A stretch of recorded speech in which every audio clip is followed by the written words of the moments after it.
What's the most surprising thing you've ever uncovered about someone you're close to? Lexi Leontine, I was close to.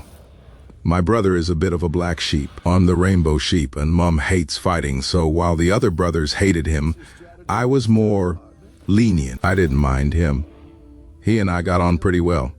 He did some ST stuff, but I won't get into it. Let's just say, I understand why everyone has so much hate for him. Anyway, he and I are on decent terms. He's hurt me, but Mom's not well, so I tolerated him more than I probably should have, so she would have less stress. That's fine. I didn't mind. Then he came over, expressing his want to give a gift to our eldest to make amends or something. Kinda nice. Not sure if it was just things he was chucking out, or he honestly wanted to, I don't know. While here, he started jabbing at me. Twisting a metaphorical knife, if you will. I have been unwell for 3 years.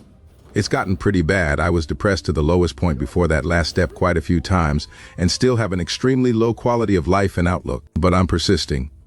Mom and Dad help a lot. Quick list. Extreme anxiety, persistent depressive disorder, illness anxiety disorder, eating disorder, severe OCD, problems with germs, can't leave the house. Can't touch people. Can't touch anything, really. Yeah, need a new doctor. Anyway, he decided I wasn't sick. I was faking it. I was crazy and needed to go to the psych ward. That there was nothing wrong, that if he were in charge of me, he'd get me out of it.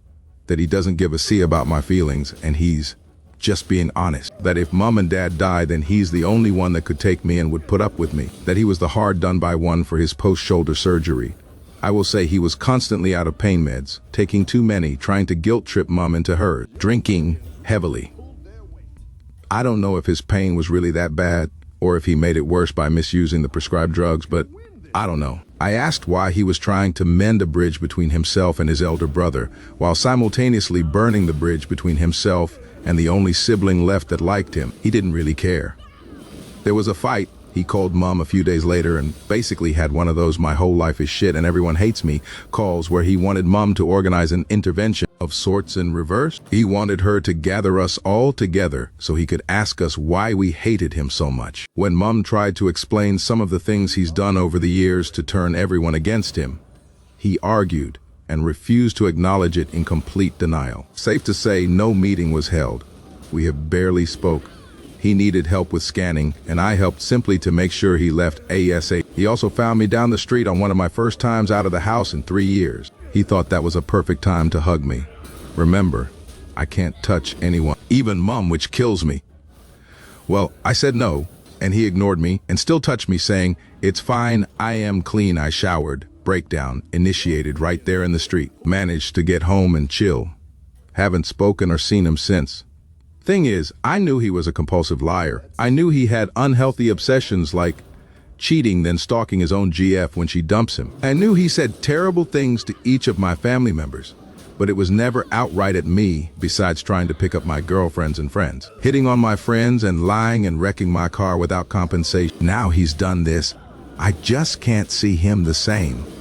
I just can't see my brother anymore. He's like one of those people you kind of know from some obscure school you can't remember attending, but he seems to think you were best friends and all you can think is, please, go away. I guess it's going to be a while, if ever, until our family feel full again. Deleted user. I was talking to this van life guy online for years. Just talk about daily life stuff. After all those years, I thought I'd finally go meet him. Turns out he killed an old man in his trailer. The old man had been letting him stay there, and one night he just murdered him. His lawyer got him an insanity plea, and he lived in a psychiatric hospital for a few years. This was all before we started talking online. I guess he took meds and the doctors thought it was safe to let him out. So, after he got out, he started van life living. I couldn't meet him. He killed a guy, and now he lives in a van? We had been speaking for years and getting to know each other. But no, my crazy black cat. A few years after losing contact with a former friend, not close, but we used to meet up often as he was in our group for years, he was arrested for repeatedly assaulting his girlfriend's 5-yo at the time of arrest daughter and filming it. A friend of mine still was close friends with him when he got arrested. Not anymore as soon as she knew. The assault must have taken place while I still regularly met him. Nobody would have assumed he had something like that in him.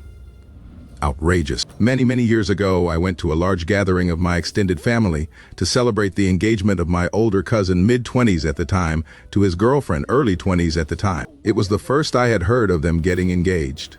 She had been going to college in the town I grew up in, and she had babysat me several Friday nights while my parents went out. She was the all-American girl next door. Nice to everyone, positive personality, bubbly blonde. Everyone liked her. A couple of years later, I asked my older brother if he remembered that gathering and if my cousin was still going to marry her. My brother proceeds to tell me that my cousin would not be getting married because around 6 months after that celebration, my cousin's fiancée admitted to him that she had been having an affair with a man in his 40s for around 18 months and that he was finally getting a divorce from his wife so that he could marry her. That sent my cousin off the deep end. Drug and alcohol abuse, job loss, criminal acts. He overdosed on painkillers around 10 years later. Fuck you, Pam. You ruined my cousin, Ted Stickson. Not going into much detail, but I found out someone I know evidently has mob ties and may or may not have knowledge about really shady stuff that happened decades and decades ago. They weren't directly involved in anything, but they were in the know about certain things because of who they were friends with. They also saw some shit and heard some stories. Pretty wild stories too, including something about people being fed to animals for murder and/or body disposal purposes. Not sure if they were like exotic pets or zoo animals. That bit might very well be a tall tale though. The rest of it I don't doubt, just given how well I know this person and what they're like. Pesri Star. Growing up, my uncle was the happiest, most go-lucky man on earth.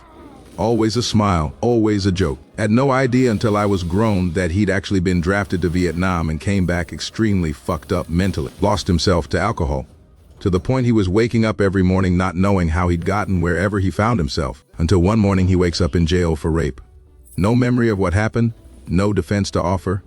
He's found guilty. He was 3 years into his sentence before his accuser admitted she'd made it up, and he was released. He came out of that and decided to the happiest, most positive person he could, and spent the rest of his career working on a hotline as a suicide counselor. Forgettable username. A guy I used to work with got arrested as a result of a cold case investigation into the murder of his wife 25 years earlier. They had DNA evidence and were going to try him for murder, but the DA made an error and it didn't go to trial. Manic Maker Studios. I had a roommate a long time ago who was kind of like that. She was pretty, fit, intelligent, and from a wealthy family, but the old birth control failed one time and she got pregnant, and the dad was someone she kept around because he was a good lay but not someone she really liked. Her family basically turned their back on her. We're not paying for your mistakes. She moved out and got an apartment. Had to live on income assistance because she obviously couldn't work, and then she came around for a visit after her baby was born. Cute baby. But she was talking about how she was having such a hard time because her bathtub in her apartment was pink and it had chips in the enamel, and she kept bugging the landlord to refinish her tub. If you don't know what's involved in refinishing an enameled bathtub, it's harsh chemicals to strip the finish and then equally harsh chemicals in the new finish. Thousands of dollars. And she doesn't realize that in the real world, if you don't like the color of the bathtub, you live with it, pay out of pocket to change it, or move. Never saw her again after that day. Bizarre turnaround though. Of all the roommates I had in that house, she was the last person I saw getting into that kind of mess.